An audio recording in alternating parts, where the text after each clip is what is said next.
My 12th class dear students, very good morning to all of you in your biome, academic and spiritual science classes. Dear students, आज हम आप लोगों के बीच में evolution वाले chapter से एडाप्टिव रेडिएशन या अनुकूली विकिरण के बारे में चर्चा करेंगे. डियर स्टूडेंट्स, ये इस चैप्टर का एक बहुत ही इम्पोर्टेंट वेरी इम्पोर्टेंट कॉन्सेप्ट है. इसे समझना और अच्छी तरह समझना ये हमें बहुत सशक्त बलवान बनाता है अच्छे मार्किंग को स्कोर करने के लिए. ठीक है, तो आइए. और इस आज की वीडियो की खासियत क्या है कि इसमें एक ही साथ हिंदी मीडियम और इंग्लिश मीडियम दोनों स्टूडेंट को मैं एक साथ कैरी करने का प्रयास कर रहा हूँ. देखता हूँ प्रयास कितना अच्छा रहता है. ये तो आपके द्वारा आपकी लाइकिंग ये बताएगी कि हाउ इट इज़ गुड और not. Okay, thanks. Then dear student, I first we shall focus on adaptive radiation. तो एडाप्टिव रेडिएशन है क्या, सबसे पहले हम ये जानेंगे. डियर स्टूडेंट्स, हमारी एनसीईआरटी में जो छोटा सा डिफिनेशन दिया है वो गागर में सागर है. और उसको समझने के लिए क्या है एडाप्टिव रेडिएशन, अगर हम समझे एडाप्टिव रेडिएशन क्या है, तो adaptive radiation is a process. ये एक प्रोसेस है. कैसा प्रोसेस है भैया? इवोल्यूशन का प्रोसेस है. कैसा प्रोसेस है? इवोल्यूशन का प्रोसेस है. अच्छा, किस चीज के इवोल्यूशन का प्रोसेस है? अरे बाबू, ये डिफरेंट स्पीसीज के फॉर्मेशन का, डिफरेंट स्पीसीज के इवोल्यूशन का प्रोसेस है. यानी एडाप्टिव रेडिएशन एक ऐसा प्रोसेस है जिसमें डिफरेंट टाइप की स्पीसीज क्या होती हैं, विकसित होती हैं, इवॉल्व होती हैं. ठीक है. अच्छा, और कोई कंडीशन इसके साथ है? हाँ. क्या? यह evolution in A given geographical area, ये कहाँ होती है? इन ए गिवन जियोग्राफिकल एरिया, धरती के किसी भी भूभाग में होती है. ठीक है. और क्या खासियत है? स्टार्टिंग फ्रॉम ए पॉइंट, धरती के भूभाग के किसी एक बिंदु या किसी एक लिमिटेड एरिया से ये इवोल्यूशन की प्रोसेस शुरू होती है and literally radiate to another area of geography. और वहाँ से क्या होता है, यानी अर्थ के किसी एक पॉइंट से ये स्टार्ट होती है और यहाँ से डिफरेंट एरिया में क्या होती है, ये रेडिएट होती है, स्प्रेड होती है. What do mean by radiate? Radiate means, radiation means spread होती है.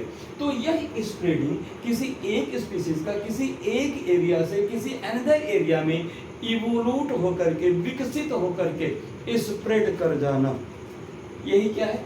यही एडाप्टिव रेडिएशन है. अच्छा, यहाँ पे एडाप्टेशन शब्द क्यों उपयोग किया गया? अरे भैया, किसी एरिया में कोई लिविंग है, यहाँ फीडिंग की, ब्रीडिंग की या सेफ्टी का कोई प्रॉब्लम आया तो ही तो इसीलिए तो यहाँ से निकल के किसी दूसरी एरिया में गया जहाँ पे उसको फीडिंग का, ब्रीडिंग का या सेफ्टी का प्रोटेक्शन मिल सका. जब प्रोटेक्शन मिल सका, जरूरी नहीं है कि जिस एरिया में गया वो एरिया उनका वेलकम करने के लिए खड़ा था. यस आइए, आपका स्वागत है. अरे भाई, वहाँ जाते ही बहुत कुछ एडवर्स सिचुएशन रहे होंगे और रहते भी हैं. जब एडवर्स सिचुएशन में आप जाएंगे तो उस एडवर्स सिचुएशन को अपने अकॉर्डिंग टू कन्वर्ट करने के लिए या तो आप बदलेंगे या उसको बदलेंगे. तो वो तो कभी नहीं बदलेगा. फर्क क्या होगा? हमें अपने आप को ही बदलना पड़ता है. जब हम बदल जाते हैं तो वास्तव में हम बदल जाते हैं अपने पूर्वज से. तब क्या होता है कि हम एक नई जाति हो जाते हैं. बस यही फंडा है एडाप्टिव रेडिएशन का. यानी हमने जब किसी न्यू इन्वायरमेंट में जाकर के वहाँ के इन्वायरमेंट को हमने एडॉप्ट किया, अपने को अनुकूलित किया, अपने को मॉडिफाई किया, अपने को इवॉल्व किया, तब जाकर के क्या हुआ, हम वहाँ रह सके, हम वहाँ के फीडिंग, ब्रीडिंग और सेफ्टी का फैसिलिटी ले पाए. अदरवाइज अगर नहीं एडॉप्ट कर पाए, अपने को नहीं मॉडिफाई कर पाएंगे तो क्या हो जा, मर जाएंगे. तो इस प्रकार से अनुकूलन के कारण, अनुकूलता के कारण किसी एक स्थान से किसी दूसरे स्थान पे जाना क्या होता है, वो एडाप्टिव रेडिएशन कहलाता है. ठीक है, ये एडाप्टिव रेडिएशन है. अब जरा आइए हिंदी मीडियम के छात्र भी ध्यान दें. इसी साथ साथ अनुकूली विकिरण क्या है? एक विशेष भूभौगोलिक क्षेत्र में विभिन्न प्रजातियों के विकास का प्रक्रम है जो एक बिंदु से शुरू होकर के अन्य भूभौगोलिक क्षेत्रों तक प्रसारित होने को होता है, इसे ही अनुकूली विकिरण कहा जाता है। ठीक, आइए नेक्स्ट पेज पे हम फोकस करते हैं कि अब क्या कहा जा रहा है। तो ध्यान रखिएगा, ये जो कॉन्सेप्ट है एडाप्टिव रेडिएशन का, this concept of adaptive radiation was given by Charles Darwin by observing a small black birds known as Darwin's finch on Galapagos Islands in 1835। 1835 में जब डार्विन अपने सी वोवेज के दौरान HMS बीगल से सी वोवेज के दौरान गालापागोस, स्पेलिंग याद करने के लिए याद है, गालापागोस यानी गालापागोस इसलैंड पर पहुंचा, तो वहां पर उन्होंने क्या देखा, छोटे काले आकार के पक्षियों का एक ग्रुप था। वहां पे डिफरेंट टाइप की स्पीसीज वहां पे थी उसकी, और वहां पर उन पक्षियों की जो चोंच थी, साइज तो छोटा बड़ा जो था ही था, लेकिन उनकी जो चोंचें थी, फिंच थी, बीक, उसमें बड़ा वेरिएशन मिला। तो उन्होंने उसी पे कंसंट्रेट किया कि इसके वेरिएशन के पीछे कारण क्या है। तो वहां पर जाकर के उन्होंने ये क्या किया, एडाप्टिव रेडिएशन के डाइवर्जेंट इवोल्यूशन के कंसेप्ट को उन्होंने इस्टेब्लिश किया। हकीकत में उन्होंने खोज तो 1835 में कर दिया था, लेकिन इस बात के लिए उनको जो पॉपुलैरिटी थी वो 1940 में मिली थी। ठीक है, आइए इसका एग्जाम्पल, यानी एडाप्टिव रेडिएशन के एग्जाम्पल क्या है। तो डियर स्टूडेंट्स, एडाप्टिव रेडिएशन के यहाँ पर 3 एग्जाम्पल हम देंगे या हमारी एनसीईआरटी में। पहला है क्या है, डार्विन के फिंचेस का। The example of Darwin's finches is the classical example of adaptive radiation by divergent evolution. तो डाइवर्जेंट इवोल्यूशन के द्वारा जो एडाप्टिव रेडिएशन है उसका एक क्लासिकल, एक आदर्श क्या है, एग्जाम्पल है कौन, डार्विन्स फिंचेस। अब इसका मैकेनिज्म क्या है, तो आइए मैकेनिज्म जानने से पहले थोड़ा सा हिंदी मीडियम के स्टूडेंट्स के लिए भी देख लें। तो कहने का मतलब अनुकूलित विकिरण की अवधारणा या सिद्धांत क्या है। डियर स्टूडेंट्स, इस अवधारणा को चार्ल्स डार्विन ने 1835 में दिया और इसके लिए प्रसिद्धि उनको 1940 में मिली। ठीक है, आगे ध्यान रखिएगा, कब कैसे उनको ये विचार उनके दिमाग में आया। गालापागोस द्वीप समूह पर पाई जाने वाली विभिन्न प्रकार की फिंच प्रजातियां एक ही पूर्वज से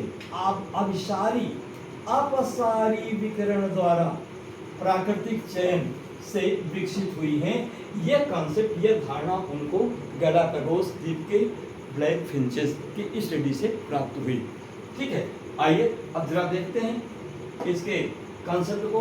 तीसरे पेज पे आइए, यानी ये कैसे हुआ होगा, कैसे डाइवर्जेंट इवोल्यूशन अपसारी विकिरण में अनुकूली विकिरण के द्वारा, अपसारी विकिरण के द्वारा उनका विकास हुआ, इस बात पे हम फोकस करेंगे। तो हुआ क्या, एक्चुअली जो साउथ अमेरिका में ये जो क्या थे, ब्लैक फिंचेस के क्या थे, सीड ईटिंग एंसेस्टर थे। किसके, ब्लैक फिंचेस के। जब उस साउथ अमेरिका में जिस समय ये रहे होंगे, शुरू में वहां पर उनके फीडिंग, ब्रीडिंग और सेफ्टी की भरपूर आवश्यकता, पूरी व्यवस्था रही होगी। लेकिन धीरे धीरे, जैसा कि नेचर का रूल है कि ये सारी सुविधाएं किसी भी जीव के लिए हमेशा एक जैसी नहीं होती हैं। ये मॉल्थस साहब ने जो बताई कि, या आगे चलकर हम लोग इकोलॉजी वाले चैप्टर में पढ़ेंगे कि हर एनवायरनमेंट की एक कैरिंग कैपेसिटी होती है, वाहन क्षमता होती है। किसी भी जीव के लिए उसके पास, इस प्रकृति के पास जो संसाधन होते हैं फीडिंग के, ब्रीडिंग के और सेफ्टी के, वो लिमिटेड होते हैं। ठीक है, जब कोई जीव वहाँ जाता है उस समय यह सारी फैसिलिटी तो लगता है उसके लिए कभी चुकवा ही नहीं करेगा, हमेशा मौजूद रहेगा। लेकिन जब वो उसका उपयोग करने लगेंगे, उपयोग करने के बाद जब अपनी संख्या वृद्धि करने, अपना पॉपुलेशन ग्रो करने लगेंगे, तो एक न दिन ऐसा आएगा कि वो सारे संसाधन उनके लिए कम पड़ जाएंगे, और जब कम पड़ जाएंगे तब लाइफ का स्ट्रगल शुरू हो जाएगा। Existence for of life. जब स्ट्रगल शुरू हो जाएगा तो क्या होगा, या तो वो उस व्यवस्था में रह करके अपनी जान दे दे मर जाए, या वो उस एनवायरमेंटल सिचुएशन को अडॉप्ट करें, यानी उसके अकॉर्डिंग टू अपने को बदलें, इवॉल्व हो, या वहां से माइग्रेट कर जाए। तो ऐसे उम्मीद किया जाता है कि ऐसे जो क्या थे, जो ओरिजिनल सीड ईटिंग एंसेस्टर थे ब्लैक फिंचेस के, वो साउथ अमेरिका से क्या हुए, गालापागोस इसलैंड पे आ गए। गालापागोस इसलैंड पे जब आए तो उन्होंने क्या देखा कि अरे उनके लिए तो भरपूर सुविधा है, क्या कह रहे, मौज ही मौज है। लेकिन मौज ही मौज लेकर के वो फीडिंग किए, फीडिंग के बाद ब्रीडिंग का नंबर आया, ब्रीडिंग किए, ब्रीडिंग करने के बाद इसमें इस सर्कमस्टांसेस में जहां पर ये आए, क्योंकि ये क्या थे, ये सीड ईटर थे, ये सीड ईटर थे, तो यह हो सकता है कि यहाँ पर सीड इनको भरपूर मात्रा में जिनको मिला वो फीडिंग कर सके, जिनको नहीं मिला वो डेड हो गए। तो जिनको सीड मिला वो तो अपना ब्रीडिंग करते रहे, आगे अपने पॉपुलेशन ग्रो कराते रहे, और जिनको नहीं मिला वो मरते रहे, परिणाम क्या हुआ, बहुत कुछ मर गए। गालापागोस इसलैंड पर आने के बाद बहुत कुछ ये जो सीड ईटर एंसेस्टर थे वहाँ से जो आए, वो उसमें से यहाँ पे कुछ डेवलप कर गए, मोर ओवर डेवलप कर गए, और मोर ओवर डाई भी कर गए। जो एकोमोडेट कर पाए वो सरवाइव कर गए, जो एकोमोडेट नहीं कर पाए, जो अपने को अडॉप्ट नहीं कर पाए, वो डेड हो गए। तो जो अडॉप्ट कर पाए उसमें से एक दिन यहाँ भी एक कंडीशन आई कि यहाँ पर भी इनको फीडिंग, ब्रीडिंग और सेफ्टी की प्रॉब्लम उत्पन्न हो गई। जब इसकी प्रॉब्लम उत्पन्न हुई तो यहाँ से इन्होंने क्या काम करना किया, भैया मरने से बेहतर है कहीं चलो भाग चलें, वहाँ तो चांसेस होगा। तो यहाँ से क्या हुआ, यहाँ से एक भगा, एक भाग के क्या आया, जिस इस लाइन पे आया वहाँ पर भैया सीड था ही नहीं। परिणाम क्या हुआ कि इनकी बहुत सारी स्पीसीज जो भाग भाग के वहाँ गई उसमें काफ़ी कुछ मर गई, लेकिन जिन्होंने वहाँ था क्या, वहाँ पे सीड तो नहीं था, लेकिन वहाँ पर था क्या, एक मिनट, वहाँ सीड नहीं था बेटा, लेकिन वहाँ पे था क्या, वहाँ पर नेक्टर था, मोर ओवर फीडिंग के नाम पर नेक्टर था।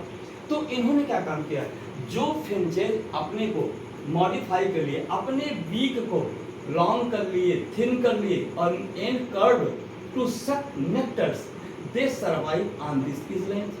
तो इनको नेक्टर ईटिंग कहा गया। बाकी जो नेक्टर ईटिंग के लिए इस कंडीशन के लिए अपने बीक को मॉडिफाई नहीं कर पाए, वो डेड हो गए। तो ये क्या हुआ, ये नेक्टर ईटिंग वाले फिंचेस का इसलैंड हो गया।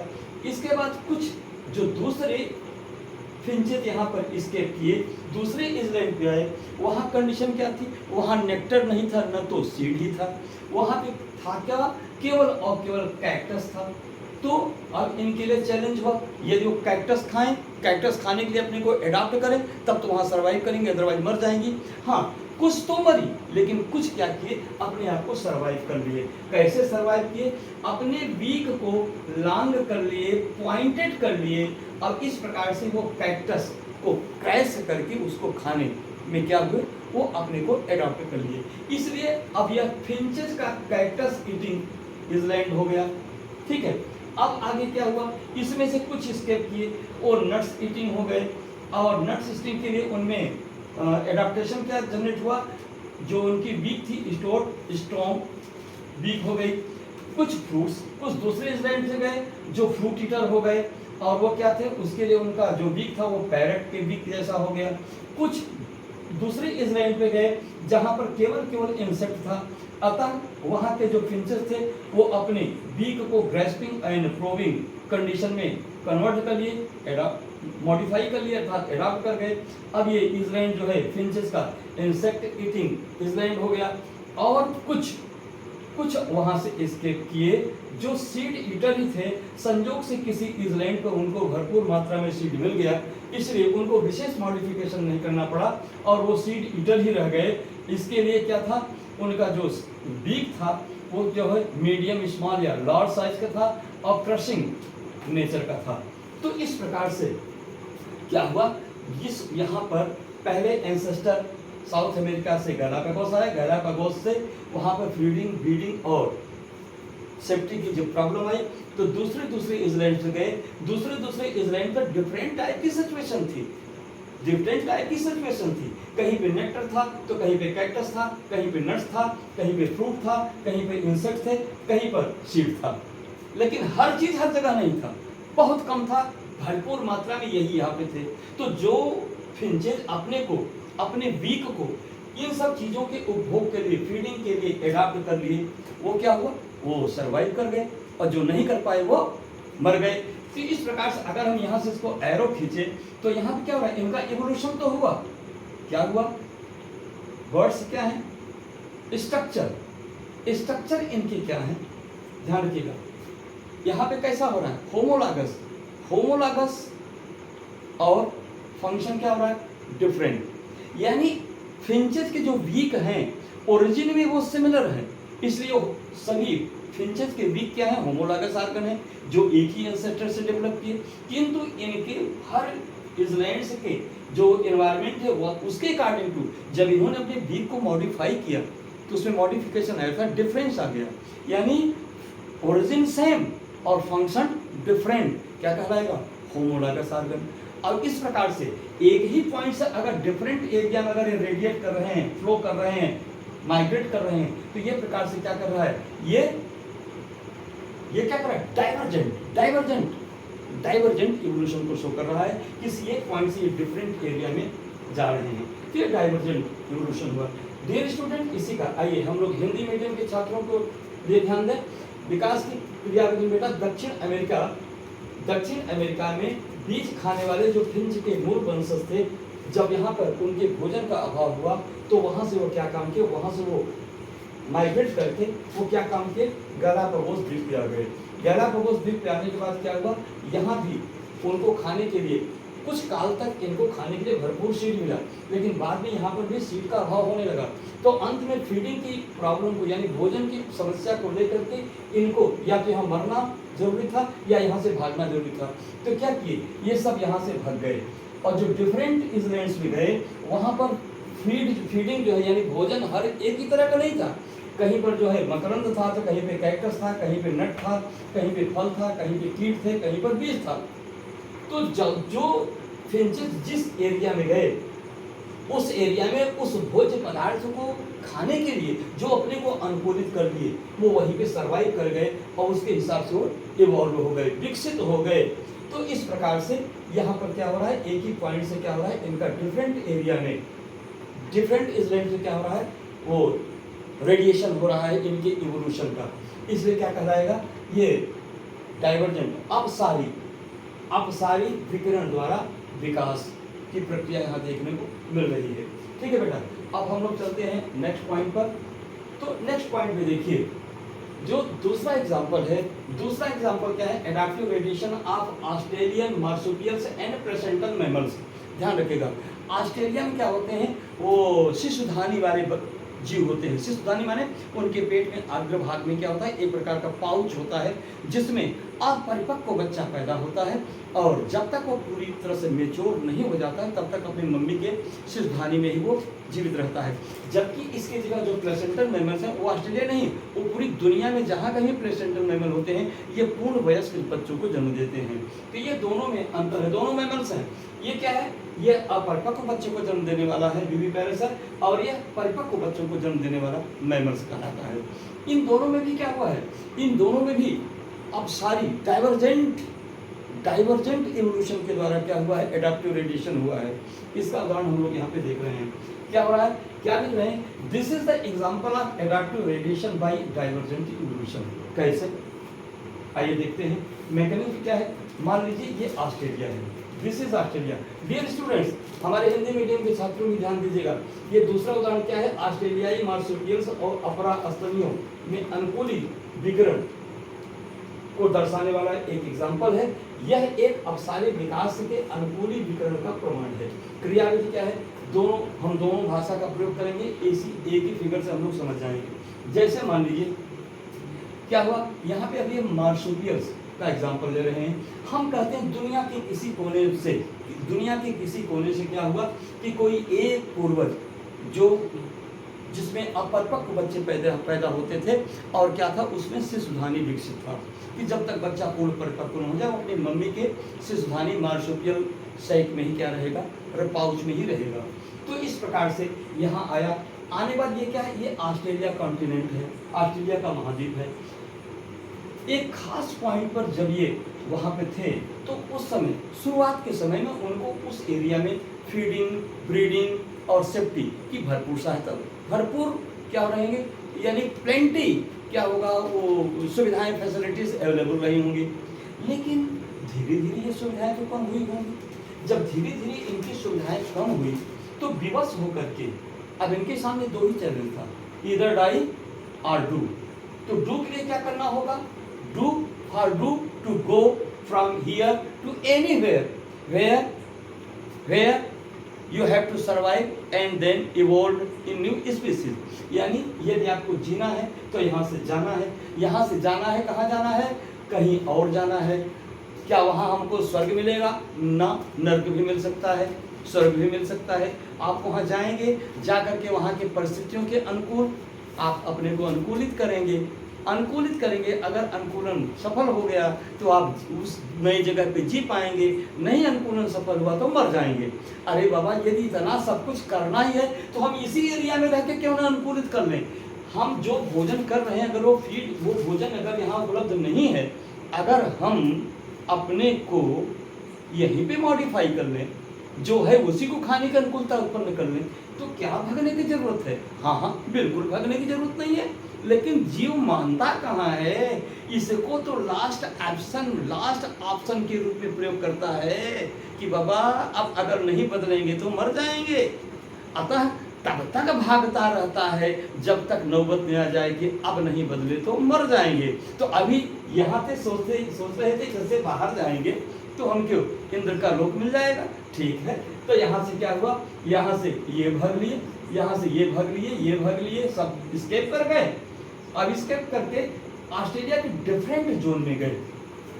जब डिफरेंट जोन में गए तो परिणाम क्या हुआ, मान लीजिए यहाँ पर इनके लिए एक विशेष ऐसा एनवायरनमेंट प्राप्त हुआ कि यदि वो शिकारी प्रकृति के नहीं हो पाएंगे, शिकारी रणनीति नहीं होगी तो क्या होगा, वो मर जाएंगे। अतः ये क्या हुआ, ये तस्मानिया में गए, जिसकी वजह से क्या हुआ, ये तस्मानियन भेड़िया कहलाए। ठीक है, कुछ जो है अपने को क्या कहते हैं, टाइगर के फॉर्म में, बिल्ली जैसे थे लेकिन अपने को टाइगर फॉर्म में कन्वर्ट कर लिए, तो क्या हुआ, ये टाइगर कैट कहलाए। ये बदलाव किस हो रहा है, जिस जगह जा रहे हैं वहां उस जगह की डिमांड क्या है। यानी भोजन अगर आपको प्राप्त करना है, अपने शरीर की सुरक्षा करना है तो हमें बदलना होगा। तो हम किस रूप में बदल सकते हैं, इनके सामने विकल्प था कि अगर आप भेड़िए के रूप में बदल जाइए तो आप जी जाएंगे, सर्वाइव कर जाएंगे। बदल गए, बच गए। ये टाइगर के रूप में अपने को मॉडिफाई कर लिए, ये भी बच गए क्योंकि मॉडिफिकेशन हो गया। ये बॉबकैट, एंटीटर, ये चींटी खाने में अपने को कन्वर्ट कर लिए, कुछ नहीं मिला, मिले न फूल तो कांटों से दोस्ती कर ली, कुछ नहीं मिला तो चींटी ही खाने के लिए अपने को लंबी चोंच वाला, लंबी जीभ वाला बना लिए। तो ठीक है, ये भी बच गए क्योंकि ऐसा चेंजिंग के बाद उनमें वो वहाँ जीने की योग्यता उत्पन्न हो गई। ये क्या था, ये चूहे क्या थे, ये चूहे भी वहाँ के परिवेश के हिसाब से अपने को मॉडिफाई कर लिए। इसी प्रकार से कंगारू, वोम्बैट और बैंडिकोट, कोला, मार्सुपियल मोल्स और शुगर ग्लाइडर्स, ये सभी कोई क्या हो गया, एर्बोरियल हो गया, टेरेस्ट्रियल हो गए और ये क्या हो गया, टेरेस्ट्रियल हो गए, जो उनके टर्माइट्स और एंड्स के जो क्या थे, उनकी जो रिफ थी उसको तोड़ करके खाने में इनके क्लॉज भी मजबूत हो गए। मार्सुपियल्स, ये चूहे, और ये कंगारू, ये वोम्बैट, ये सब क्या हुए, एक दूसरे में परिवर्तित हो गए। तो परिवर्तित होने के बाद क्या हुआ कि ये इनके अंदर वो अनुकूलता आ गई, जिसकी वजह से क्या हुआ कि वे उस जलवायु में रहने के लिए अनुकूलित हो गए। जब अनुकूलित हो गए तो अपने एंसेस्टर जैसा नहीं रह गए, वो न्यू स्पीशीज हो गए। और ये सब न्यू स्पीसीज है, क्योंकि अगर इनका किसी का आपस में इंटरब्रीडिंग होता तो न्यू स्पीसीज नहीं होते, वो सेम स्पीसीज होते, सब स्पीसीज भले हो जाते। लेकिन क्या था, ये सब के सब न्यू स्पीसीज हो गए। तो ठीक है, इस प्रकार से क्या रहा, ये भी एक प्रकार का डाइवर्जेंट इवोल्यूशन का रेडिएशन शो कर रहा है विकास का। ठीक है, अब आई अगर दूसरे पेज पर हम चले तो ये कॉन्सेप्ट और भी क्लियर हो जाएगा बेटा। तो ध्यान रखिएगा, अब यहाँ क्या कर रहे हैं कि all marsupials with similar origin of abdominal pouch, सब में क्या था, एब्डोमिनल पाउच था, but with different function shows homology in all species of marsupials। इसलिए क्या हुआ, उनमें क्या था, सेम पाउच तो सेम था, लेकिन पाउच सेम होने की वजह से क्या था, उनकी बॉडी क्या था, पाउच जो मार्सुपियल से डेवलप हुआ, तो मार्सुपियल जो पाउच था वो तो सेम था, और सेम होने पर लेकिन फिर भी उनकी बॉडी जो है डिफरेंट थी। हर में पाउच, और माउस के पाउच कंगारू के पाउच जैसा थोड़ा होगा, फिजिकली क्या था, उसमें डिफरेंट था, डिफरेंशिएशन था, लेकिन ओरिजिनल सेम थी, ओरिजिन सेम थी, और उसी के अकॉर्डिंग टू, उस एनवायरनमेंट के अकॉर्डिंग टू उनमें फंक्शन भी डिफरेंट हो गया। तो अब क्या कर रहा है, अगर ओरिजिन समान हो, फंक्शन डिफरेंट हो, तो क्या कहलाएगा, वहाँ पे होमोलॉजी हमको देखने को मिलेगा। और ये होमोलॉजी अगर किसी एक पॉइंट से डिफरेंट एरिया में डाइवर्ट कर रहा है तो क्या करेगा, ये क्या कहलाएगा, ये डाइवर्जेंट इवोल्यूशन कहलाएगा। ठीक है, तो यहाँ पे क्या कर रहे हैं कि and all evolved by same one ancestors in different habitat of Australia। ठीक है, this proves adaptive radiation by divergent evolution। ठीक है, तो बेटा हिंदी मीडियम के स्टूडेंट ध्यान दीजिए, यहाँ क्या है, ऑस्ट्रेलिया महाद्वीप में एक जैसी उत्पत्ति एवं संरचना वाले शिष्टधानी कि जो मार्सुपियल्स थे वो अपने भोजन, प्रजनन एवं सुरक्षा के लिए किसी एक स्थान से भिन्न भूभाग पर, यानी ऑस्ट्रेलिया में ही किसी भिन्न भूभाग पर गए और वहीं के पर्यावरण के अनुरूप अनुकूलित हो गए। ठीक है, जब अनुकूलित हो गए तो ये क्या हुआ, यह अनुकूलन ही क्या हुआ, ये उनमें आपसी विकास के अपसारी विकास, यानी अपसारी विकास, डाइवर्जेंट इवोल्यूशन के अनुकूली एडाप्टिव रेडिएशन यानी अनुकूली विकिरण को दर्शाता है। ठीक है, तीसरा उदाहरण देखिए हिंदी मीडियम के छात्रों ध्यान रखिएगा, क्या कह रहे हैं कि मार्सुपियल्स और अस्तनी एक दूसरे से अलग होते हुए एक ही पर्यावरण में अभिसारी विकास द्वारा अनुकूलित हो गए। यानी अब क्या हुआ, बाई ओरिजिन मार्सुपियल्स और मैमल्स एक दूसरे से डिफरेंट हैं, लेकिन अगर वो एक ही सिचुएशन में रह रहे हैं तो वो एक ही सिचुएशन में रह के क्या करते हैं, उस सिचुएशन, उस हैबिटेट के अकॉर्डिंग टू अपने आप को कन्वर्ट कर लेते हैं, मॉडिफाई कर लेते हैं, अर्थात origin different but function same. क्या हुआ, एनालॉजी हो गया, और एनालॉजी हो गया तो एनालॉजी में क्या होगा, कन्वर्जेंट इवोल्यूशन होगा, कन्वर्जेंट इवोल्यूशन द्वारा रेडिएशन होगा, एडाप्टिव रेडिएशन। ठीक है, एग्जाम्पल हम अभी आपको दिखाते हैं, मार्सुपियल्स और अस्तनी एक दूसरे से अलग होते हुए भी एक ही पर्यावरण में अभिसारी विकास द्वारा अनुकूलित हो गए। यह मार्सुपियल्स और अस्तनियों में अभिसारी नहीं बेटा, अभिसारी नहीं,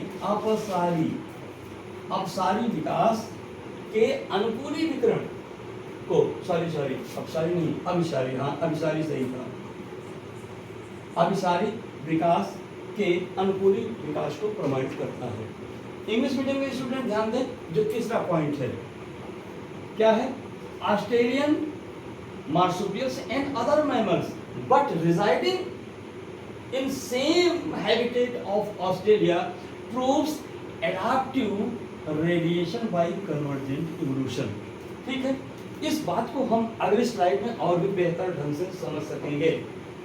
आइए देखिए, यहाँ पर देखिए, ये हमारी एंसेस्ट्री का फिगर है, ये सेम एंसेस्टर, जितने प्लेसेंटल मैमल्स है वो सेम एंसेस्टर से डेवलप हुए, कौन कौन, और इनमें ये जो डेवलपमेंट हुआ ये डाइवर्जेंट इवोल्यूशन का एग्जांपल है। जैसे सेम एंसेस्टर से मोल, एंटीटर, मस्कस और माउस, लीमर, बॉबकैट, वोल्फ और फ्लाइंग स्क्वायरल ये डेवलप किए। और यहाँ पे ध्यान रखिएगा, यहाँ पर भी सेम स्पीसीज से, यहाँ भी क्या हुआ, सेम एंसेस्टर्स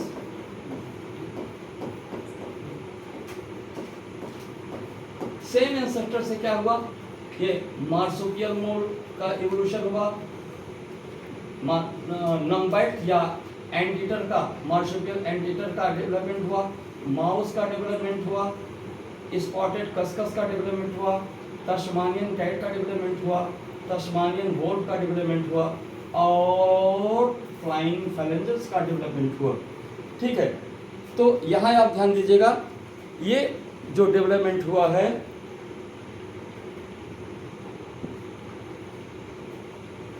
ठीक, यहाँ जो डेवलपमेंट हुआ है, इस डेवलपमेंट पे डियर स्टूडेंट ध्यान दीजिएगा, इस डेवलपमेंट को यहाँ पे अब आप क्या देख रहे हैं, जब ये मोल मार्सुपियल मोल्स और मेमेलियन मार्सुपियल मोल्स और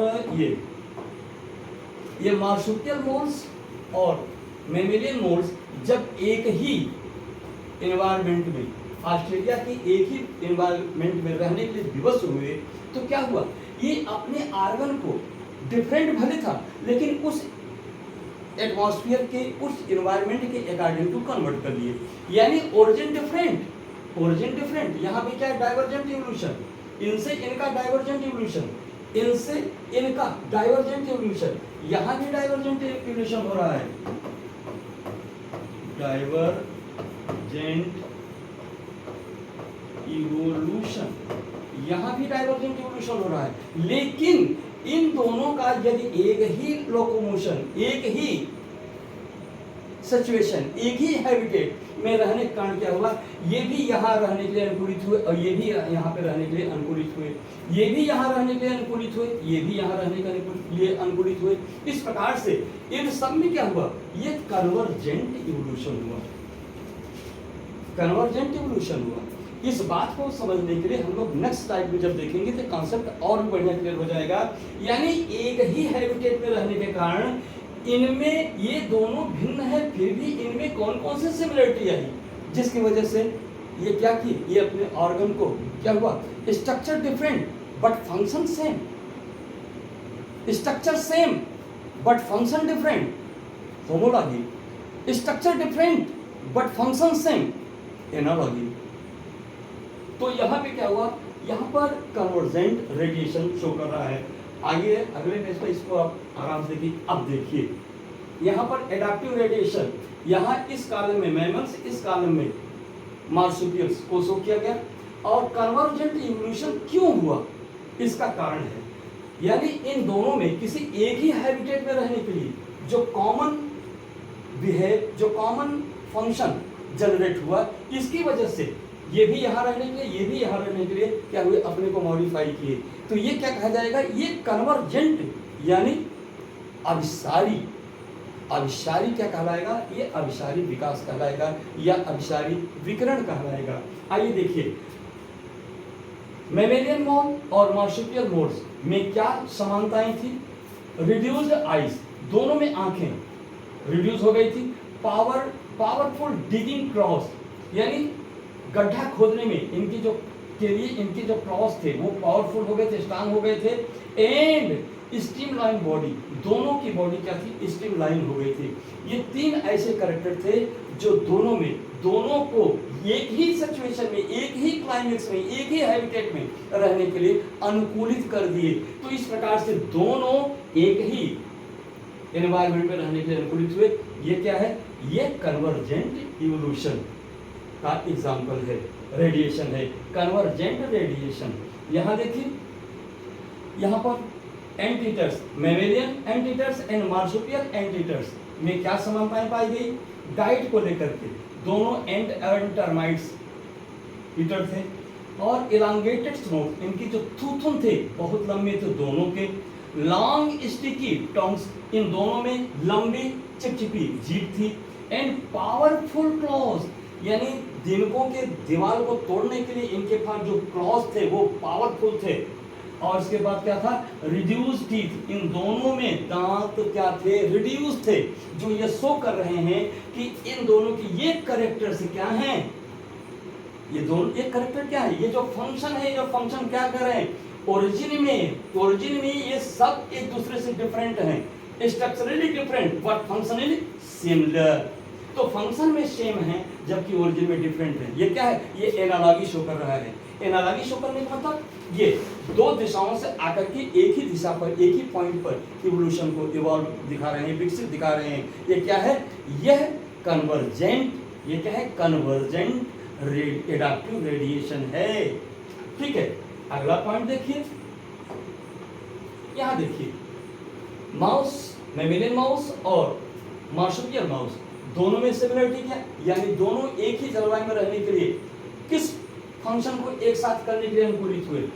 small agile body, pointed snout, small ears, nocturnal, ये भी रात्रिचर, ये भी रात्रिचर, इंसेक्टिवोरस एंड ऑमनिवोरस, ये भी इंसेक्टी या ऑमनिवोरस, ये भी इंसेक्टी या ऑमनिवोरस, ये दोनों के कॉमन कैरेक्टर हैं। इस कॉमन कैरेक्टर के कारण ये दोनों क्या थे? एक ही एनवायरनमेंट में, एक ही हैबिटेट में रहने के लिए एडाप्टिव हो गए, अनुकूलित हो गए। इसलिए ये भी क्या कर रहा है? ये भी convergent radiation, convergent evolution by, convergent evolution by what? By adaptive radiation, ये शो कर रहा है। यहां देखिए, लीमर, लंगूर, और यहाँ पर कसकस, स्पॉटेड कसकस, इन दोनों में अंतर क्या है? इन दोनों में समानता क्या है? क्यों एक ही जलवायु में रहने के लिए अनुकूलित हो गए? क्योंकि इन दोनों में अर्बोरियल हैबिटेट, ये दोनों वृक्षाश्रयी थे, दोनों वृक्ष पर जीवन बिताने के लिए अपने शरीर को अनुकूलित कर लिए। फ्रूगिवोरस, दोनों फलभक्षी थे, फल को खाकर जीने वाले के लिए अपने को अडॉप्ट कर लिए। और फिजिकल ट्रेट्स, दोनों के फिजिकल ट्रेट्स क्या थे? एक जैसे थे। इसलिए ये तीन विशेषताएं इनको क्या की? एक ही एनवायरनमेंट में डेवलप करने के लिए क्या की? हेल्पफुल हुई, और इन्होंने इसको ऐसा मॉडिफाई करके एक ही एनवायरनमेंट में रहने के लिए अनुकूलता प्राप्त कर ली। ये भी क्या है? ये भी कन्वर्जेंट इवोल्यूशन का एग्जांपल है। Convergent evolution, radiation of adaptation. आगे देखिए, बॉबकॉट एंड तस्मानियन कैट, इन सब में क्या समानता मिली? ये दोनों एकांतवासी, सॉलिटरी एंड कार्निवोरस, कार्निवोरस माने दोनों मांसाहारी, और टेरेस्ट्रियल, दोनों स्थली थे। ये तीन विशेषताएं दोनों में जो कॉमन थी, वो उनको एक ही हैबिटेट में रहने के लिए क्या हुई? सुटेबल, यानी एक ही हैबिटेट में रहने के लिए इनको एडॉप्ट कर दी, इनको फैसिलिटी प्रोवाइड की, जिसकी वजह से वो एक ही हैबिटेट में रह करके कन्वर्जेंट इवोल्यूशन के द्वारा अपने को इवॉल्व कर दिए। आगे देखिए, वोल्फ, भेड़िया, कौन? स्तनी भेड़िया, wolf, mammalian and Tasmanian wolf, इन दोनों में क्या समानता थी? Body adapted for hunting and top predators in ecosystem and well hunting strategies, दोनों अपनाते थे। ये इन दोनों में कॉमन कैरेक्टर था, जिसकी वजह से वो एक ही हैबिटेट में रहने के लिए इवॉल्व हो गए, विकसित हो गए। आगे क्या है? फ्लाइंग स्क्वायरल एंड फ्लाइंग हैलेंजर्स, जिसको शुगर ग्लाइडर्स भी कहते हैं, इनमें कॉमन कैरेक्टर क्या था? पॉजेस पटाजियम। पटाजियम क्या होता है? एक प्रकार का रोएदार क्या होता है? मेम्ब्रेनस, चमड़े की झिल्ली होती है, जो अग्र बाहों से लेकर पिछले पैर तक फैली होती है, जिसकी सहायता से ये एक पेड़ से दूसरे पेड़ पे क्या करते हैं? उड़ जाते हैं, ग्लाइड कर जाते हैं। और ये दोनों वृक्षाश्रयी थे। तो इस प्रकार से ये दो प्रॉपर्टी, ये मेमेलियन है, वो मार्सुपियल है, दोनों ओरिजिन में डिफरेंट हैं, दोनों के जो है वो पोटेशियम, लेकिन एक ही एनवायरनमेंट में, एक ही हैबिटेट को एकोमोडेट करने के लिए उन दोनों ने अपने को मॉडिफाई कर लिया। इसमें क्या हुआ? ये एनालॉजी है, example of analogy that proves convergent evolution by adaptive radiation. Thank you. आगे लास्ट देखिए, कोअला, भालू जैसा दिखने वाला छोटा सा कार, और कंगारू, आपको चित्र परिचित। दोनों में क्या कॉमन है? पाउज्ड मैमल्स, दोनों क्या हैं? पाउज्ड, यानी शुष्कधानी वाले जीव हैं। हर्बीवोरस, दोनों शाकाहारी हैं। और क्या है? एंडेमिक टू ऑस्ट्रेलिया, दोनों ही ऑस्ट्रेलिया की मूलभूत प्रजातियां हैं। एंड जोइस माने दोनों ही इमेच्योर बच्चों को जन्म देते हैं, जो अपने शुष्कधानी में उसको विकसित करते हैं। तब जाकर जब मेच्योर हो जाता है, तब वो जमीन पर लैंड पे जाते हैं। तो इस प्रकार से ये जो कैरेक्टर्स हैं इन सब में ये इन्हें क्या करते हैं, इनको as a convergent evolution by adaptive radiation की सिद्धांत को पुष्ट करते हैं, साबित करते हैं। तो डियर स्टूडेंट्स, अब मैं समझता हूँ कि इसके बाद हम लोगों को क्या देखना चाहिए। ये क्या बता रहा है, बीच का पॉइंट जो बॉक्स में आपने देखा, these are the similar common factors are evidences that proves that mammals and marsupials have evolved by convergent evolution of adaptive radiation। Dear students, यहाँ पे आकर के जो हमारी एनसीईआरटी में एडाप्टिव रेडिएशंस का कॉन्सेप्ट है वो कंप्लीट होता है। मैं जानता हूँ कि कहीं कहीं पर मैंने एनसीईआरटी के लिमिट को ब्रेक किया है, क्योंकि कंसेप्ट को क्लियर करने के लिए ब्रेक करना जरूरी होता है और ज़रूरी होता है, इसलिए मैंने वो किया। तो my dear students, now I request to all of you, please focus on your career, please write down it, learn it and be perfect for your coming examination to face your interviews or test either containing to NEET or CBSE board or UP board. Thank you, or any other competitive examinations. Okay, thanks, wish you good luck. Okay, thank you.